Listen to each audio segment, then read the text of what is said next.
حالانکہ روزے کو دیکھا جائے تو روزے کی عبادت ایسی عبادت ہے، اس عبادت کے اندر وہ معنی ہے کہ جو کسی بھی اور عبادت کے اندر نہیں ہے۔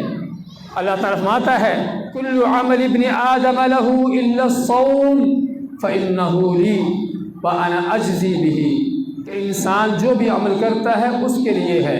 نماز پڑھتا ہے، اللہ فرشتوں کو حکم دے رکھا ہے اللہ نے کہ نماز پڑھنے والے کا اجر لکھ دو، صدقہ خیرات دیتا ہے، زکوٰۃ دیتا ہے، اللہ نے اس کا بھی اجر فرشتوں کو بتا رکھا ہے کہ اس کا اتنا اجر لکھ دو۔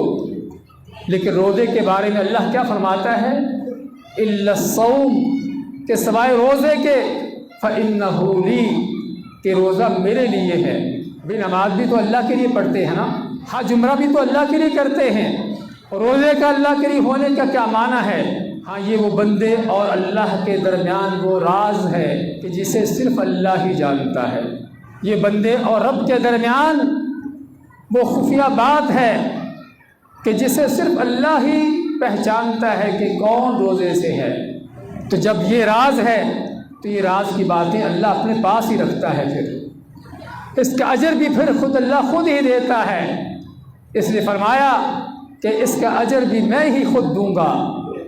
اور وہ اجر کیا ہے؟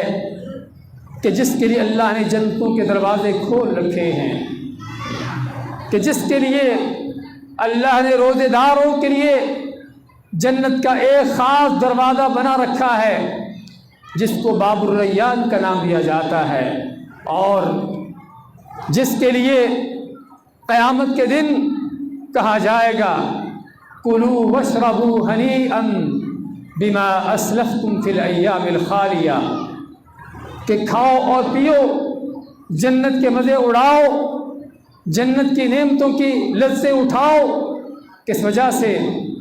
بما اسلفتم فی الایام الخالیہ، کہ جو دنیا میں تم بھوک پیاس کاٹ کر آئے ہو، اللہ کی خاطر، اللہ کی رضا کے لیے، اللہ کے حکم کو اپناتے ہوئے اپنی تربیت کرنے کے لیے بھوکے پیاسے رہے ہو، جنتوں میں کہا جائے گا کہ آؤ، اللہ نے آج ان روزوں کے بدلے میں، ان تمہاری بھوکوں پیاسوں کے بدلے میں تمہارے لیے عظیم الشان میزبانیاں تیار کی ہیں، مہمانیاں تیار کی ہیں، نزلا من غفور الرحیم۔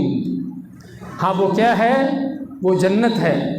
ہاں یہ وہ روزے، لیکن ضرورت ہے ان روزوں کو اس انداز سے رکھنے کی، ان روزوں کے وہ آداب پورے کرنے کی کہ جس کا اللہ نے ہم کو حکم دیا ہے اور جو اللہ ہم سے چاہتا ہے۔